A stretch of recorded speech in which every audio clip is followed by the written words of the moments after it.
আয়ুর্বেদা মেডিমার্ট দোকানের doctor CK Rahman কি সত্যি BAMS MD ডিগ্রিধারী ডাক্তার?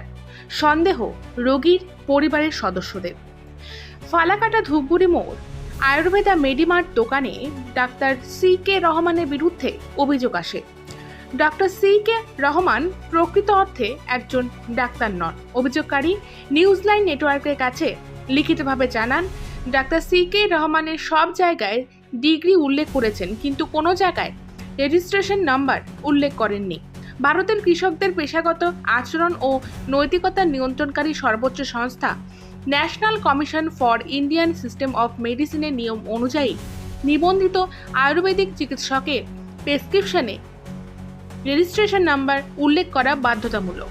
এই রেজিস্ট্রেশন নাম্বার চাইলে তিনি বললেন, যা তা শুনবো সেই ডাক্তারের মুখ থেকে। রেজিস্ট্রেশন নাম্বারটা আমরা রেজিস্ট্রেশন নাম্বার বোর্ডে দেই না, চুরি হয়। তো আপনার প্রেসক্রিপশনও দেখতে পাচ্ছি না, আমরা দেই না, চুরি হয়। তো প্রেসক্রিপশনে তো থাকবে, কিন্তু আপনাদের গাইডলাইনে কি বলছে? এখন ল যেটা হচ্ছে সেটাকে বাধ্যতামূলক কিনা? না, বাধ্যতামূলক না। তো আপনাকে আইডেন্টিফিকেশন করার জন্য আপনি যে প্রকৃত ডাক্তার কীভাবে আইডেন্টিফিকেশন করবেন? সেটা জেলা স্বাস্থ্য দপ্তরে যাবে, গিয়ে ওখানে সে যাবে, একজন পাবলিক যাবে জেলা স্বাস্থ্য দপ্তরে গিয়ে সে জানতে হবে যে আপনার ডাক্তার। আপনি কীভাবে একই নামে তো অনেক কজন থাকতে পারে না, এটা আপনার নাম তো ভেরিফাই হবে, তখন তো সব মার্ক করে দেবে না। তো বসে হ্যাঁ বসেন বসেন। আরে আপনার যেটা আছে আমাদের কাছে কমপ্লেন আসছে, আমাদের কাছে কমপ্লেন আসছে। সেই কমপ্লেনের পরিপ্রেক্ষিতে যে আপনার যে রেজিস্ট্রেশন বাতিল দিচ্ছে, সেখানে আপনার জন্য রেজিস্ট্রেশন নাম্বার এই ব্যাপারটা আপনারা জানেন না। আমরা দেখবো থেকে সবাই আমি বলি কেন দেব না, সেটা হচ্ছে সব জায়গায় যারা আছে প্রত্যেকেই দিচ্ছে ডাক্তার রেজিস্ট্রেশন নাম্বার।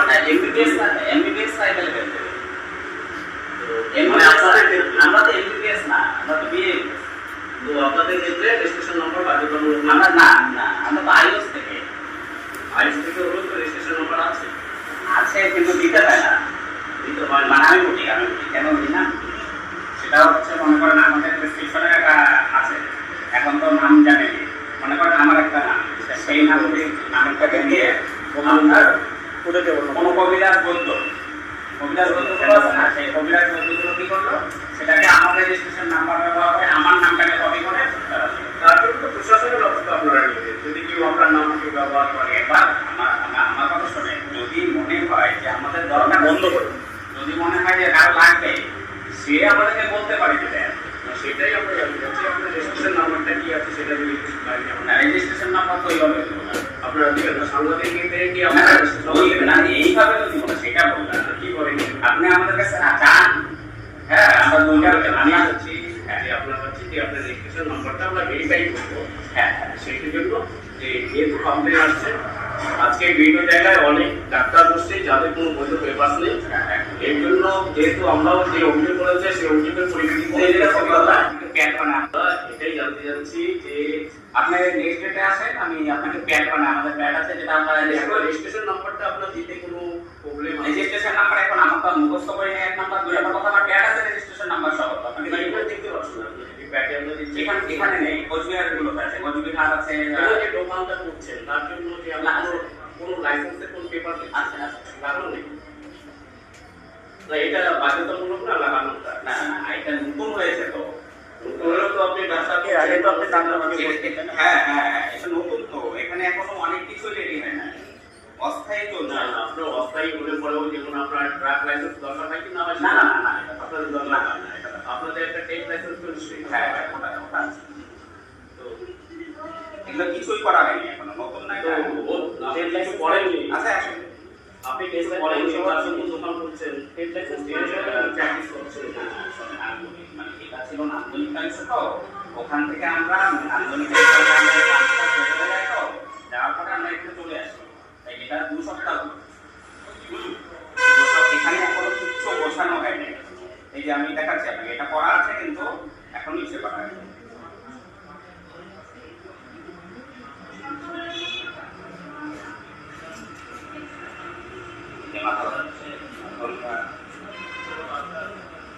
না, আমাদের এখানে ফালাকাটা যে পেপার আমি দেখাচ্ছি না না, আমাদের ইলিগাল কিছু নাই। আর সব থেকে ইলিগাল বলতে আপনার তো ফার্স্ট পেজ আছে, ইলিগাল একটা জিনিস করে যাচ্ছে আপনার প্রেসক্রিপশনে, আপনার রেজিস্ট্রেশন নাম্বার নাই, জায়গায় আপনার হচ্ছে যে রেজিস্ট্রেশন নাম্বার বাধ্যতামূলক। আমি বলি এমনকি আপনার যে সাইনবোর্ড থাকে সেই সাইনবোর্ডের মধ্যে ডাক্তার যদি সেখানে কোনো ক্লিনিক করে বসে সেখানেও আপনার রেজিস্ট্রেশন নাম্বার থাকতে হবে। এটা আমি জানি। এখন আপনি যেটা বলছেন সেটা আপনার দিক থেকে সেটা আমি যেটা জানি সেটাই আপনি আমি এখনই আপনাকে ক্লিয়ার করে দেবো। আমাকে তো আপনি পেয়ে গেলেন, এবার আপনি আরেকজন আছে ডক্টর সুভাষ কুমার সরেন, আচ্ছা ওনার রেজিস্ট্রেশন নাম্বার আছে কি ওখানে? আমি দেখতে পাচ্ছি। উনি তো আপনার জেলা স্বাস্থ্য অধিকর্তা। আপনার যে বক্তব্য এবং পাবলিক বক্তব্য সেটা তুলে ধরাই আমাদের মেন কাজ। আমাদের নিজস্ব কোনো বক্তব্য নেই। আমি ওটা বলছি না, আমি বলছি দেই নেই কেন, মানে ব্যাপারটা হচ্ছে এটাও চুরি হয় পরে লিখে না, এটা আমি ফার্স্ট শুনতে পারলাম যে ডাক্তার এটা চুরি হয়। যদি হয় তাহলে আপনার আইনের কেন যে আজকে আজ পর্যন্ত আপনাদের হয়েছে কি আপনার রেজিস্ট্রেশন নম্বর চুরি হয়েছে? যদি চুরি হয়ে আপনি কোনো এফআইআর করেছেন তার আমার হয়নি। দেখুন শোনা না আমাদের জেলাতে হয়েছে। উনি একটা কথা বলছে, সেটা হচ্ছে যদি এইরকম রেজিস্ট্রেশন নাম্বার দেওয়া হয় তাহলে চুরি হয়, এবং ওনার হয়নি কিন্তু কারো হয়েছে। মিঠুন বিশ্বাসের হয়েছে আমাদের। ওনার আমি বলি তার জন্য তো আছে যে চুরি তো যে কোনো কিছু না আপনি কোথায় খুঁজে বেড়াবেন, আপনি কোথায় খুঁজে বেড়াবেন? আমি বলি, আমি উদাহরণই দিয়ে দিই। উদাহরণ দিই, মিঠুন বিশ্বাস, এম বিশ্বাস লেখে ডাইরেক্ট শর্ট ফর্মে। আবার আছে মিন্ময় বিশ্বাস, শর্ট ফর্মে এম বিশ্বাস। হ্যাঁ, আচ্ছা, একজন আসছে মতুয়া থেকে, কৃষ্ণনগর মতুয়া থেকে, আর একজন আসছে দার্জিলিং থেকে। হ্যাঁ, এবার দুজনই এম বিশ্বাস লিখে সেম রেজিস্ট্রেশন চলছে। আচ্ছা আচ্ছা আচ্ছা আচ্ছা। মিঠুন বিশ্বাস, মিন্ময় বিশ্বাস, শর্ট ফর্ম তো এম বিশ্বাস। বুঝলেন? এখন মনে করেন ওটা না হলে মনে করেন সামনে আসছে, আমি কোথায় খুঁজে বেড়াবো? সিআর রহমান ঠিক আছে। আমি যদি দেখা যায় আপনারা যদি ওকে ভিজিট করতে চান, দেখা যাবে যে আমার রেজিস্ট্রেশন আছে হতে পারে। সবটা বুঝলেন না? এটা হয় না, হওয়ার কিছু না। না আমাদের বক্তব্যটা বুঝতে পারছেন। আমাদের আমি বক্তব্য একদম বুঝে গেছি, একদম বুঝে গেছি। আমার বক্তব্য আপনার সামনে রাখলাম। আপনি যেটা বলছেন ওনাকে আমি বুঝে গেছি। এবার ওনার বক্তব্যটা উঠে রাখলো। আমার ভিউটা আপনি যে বুঝতে যাচ্ছেন যে যাতে ডুপ্লিকেট না হয়, কেউ চুরি না করতে পারে, তার জন্য আপনি রেজিস্ট্রেশন দিই না। এবং আপনার দোকান নতুন হয়েছে বলে আপনি এখন পর্যন্ত কিছু পেপারস করেন, কিন্তু পেপার ছাড়া আপনি দোকান চালাচ্ছেন। কোন পেপারস করে নাই? যে আপনি বললেন টেক লাইসেন্স ও দেখালাম না না না, ওরা করছে মানে এখানে লাগায় নাই এখনো। লাগাই না, ডেডলাইন হয়ে আছে, অফিশিয়ালি হয়ে আছে। দেখছি দেখালাম তো হয়ে আছে। আমরা না, ব্যাপারটা হচ্ছে আমার কাছে সময়টা খুব কম, সোরেন স্যারের কাছেও সময়টা খুব কম। সোরেন স্যার এখন হসপিটাল থেকে বাইরে বের হয়ে ডাইরেক্ট চলে যাবে জামালহাটে সরকারিতেই। তো আমরা সময় দিতে পারি না। উনি একজন সরকারি ডাক্তার হয়ে এখন কি এইবার পারমিশন ছাড়া কি বুঝতে পারেন? কিন্তু গভর্নমেন্ট রুলস আছে। একদম স্যার, এই যে আয়ুষ দপ্তর, আয়ুষটা টোটাল আলাদা হয়ে যাচ্ছে আগামী মাসে। অলরেডি চলে আসছে সবকিছু। আগামী মাস থেকে এটা টোটাল সিস্টেমে চলবে। স্যার এক মিনিট, গভর্নমেন্ট রুলস অনুসারে কোনো গভর্নমেন্ট ডাক্তার তার যেখানে তিনি চাকরি করেন যে হসপিটালে, তার থেকে 20 কিলোমিটারের মধ্যেই তাকে থাকতে হয়। তবে একটা পারমিশন নিতে হবে। কিলোমিটার তো পারমিশন নিতে হয়। তাহলে এখান থেকে এখানে আসে কোচবিহার থেকে এখানে কি করে আসে? একটা পরিষেবা দিতে গেলে তো একটু করতেই হবে, এটা করতেই হবে। আর সব থেকে বড় কথা, ওনাকে 20 কিলোমিটার বাসও করতে পারবেন না, কারণ উনি বক্সারডাঙ্গার চার্জে আছে। ও আচ্ছা আচ্ছা আচ্ছা আচ্ছা। বক্সারডাঙ্গা থেকে উনি বক্সারডাঙ্গা থেকেও চার্জে আছে। 13 কিলোমিটার 12 কিলোমিটার হবে না? তো আর সব থেকে বড় কথা, আপনি যে প্রশ্নটা করলেন, আর একটা কথা বলি, সেটা হচ্ছে একটা বিএমএস ডক্টরকে এখন 6টা 7টা জায়গায় দিচ্ছে একদিনেই। নিশিগঞ্জ করে আসছে, জামানাট করে আসবে, বক্সারডাঙ্গাতে ভিজিট করবে, আপনার হসপিটালে। না, উনি বাইরে বসতে গেলে তো একটা পারমিশন নিতে হবে। না, কেন নেবে? পারমিশন নিতে হবে না, উনি তো ডিউটি করে বেরোচ্ছে। না, ডিউটি করা বললেও পারমিশন নিতে হবে। না না, ডিউটি করে বেরোচ্ছে না, উনি তো ডিউটি করে বেরোচ্ছে। ঠিক আছে, এটা ওনারা ডিউটি করে বেরিয়ে আসলে তার কোনো পারমিশন দরকার না না, দরকার নেই তো। কারণ হচ্ছে ওনাকে ওনার টাইম দেওয়া আছে। মনে করেন ধরলাম আপনার 10টা থেকে কি না। আর কি শহরে সুভাষ কুমার সরেন। সুভাষ করার তিনি ডাক্তার, কিন্তু তার রেজিস্ট্রেশন নাম্বার তিনি জানেন না। তিনি কোন জায়গা থেকে পাশ করে ডাক্তার হয়েছেন সেটিও জানা গেল না।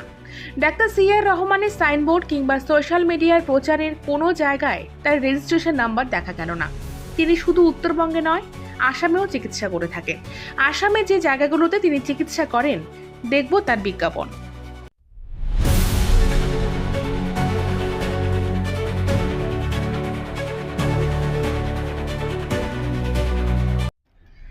তিনি তার রেজিস্ট্রেশন নাম্বার বলতে পারছেন না, কিন্তু তিনি বিভিন্ন জটিল রোগের চিকিৎসা করে থাকেন। কি কি চিকিৎসা করে থাকেন তিনি দেখব তার বিজ্ঞাপন থেকেই।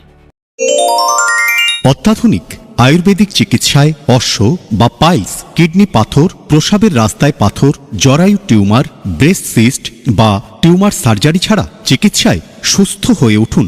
রোগী দেখছেন consultant Ayurvedic physician doctor CK Rahman BAMS MD। প্রতি বুধবার ও বৃহস্পতিবার আয়ুর্বেদা মেডিমার্ট, নান্দনিক প্যালেসের উপরতলায়, মাদারি রোড, ফালাকাটা। রোগী দেখছেন প্রতি রবিবার ও সোমবার সকাল 10টা থেকে। আমাদের ঠিকানা আয়ুর্বেদা মেডিমার্ট, ঝগড়ার পাড়, আমবাগান, ঝগড়ার পাড়, BSNL টাওয়ারের বিপরীতে, ধুবড়ি। অধিক জানতে ফোন করুন। তিনি বলছেন BAMS MD ডিগ্রিধারী ডাক্তার তিনি, অথচ তিনি হোটেলের ভেতরে বসে চিকিৎসা করেন। আমরা শীঘ্রই জনগণের সামনে তুলে ধরার চেষ্টা করব তিনি একজন সত্যি ডাক্তার কিনা। তিনি এও বলছেন একজন সরকারি ডাক্তার এখানে কোচবিহার থেকে এসে বসে তার প্রেসক্রিপশনেও কোনো রেজিস্ট্রেশন নম্বর নেই। প্রশ্ন থাকছে, যদি তিনি কোনো হসপিটালের সরকারি ডাক্তারই হন তাহলে এত দূরে এসে বেসরকারি জায়গায় কিভাবে রোগী দেখছেন। আলিপুরদুয়ার জেলার স্বাস্থ্য বিভাগ থেকে কোনো রকম পদক্ষেপ নিতে দেখা যায় না অবৈধ ডাক্তারদের বিরুদ্ধে। এবার সরকার পরিবর্তন হয়েছে, ফালাকাটার প্রশাসন এই বিষয়গুলো কিভাবে খুঁটিয়ে দেখে সেটি দেখার বিষয়। ডাক্তার রহমান প্রকৃত ডাক্তার না হন তাহলে তার বিরুদ্ধে স্বাস্থ্য বিভাগ থেকে কোনো পদক্ষেপ নেবে কি? এটি এখন সবচেয়ে বড় প্রশ্নের বিষয়।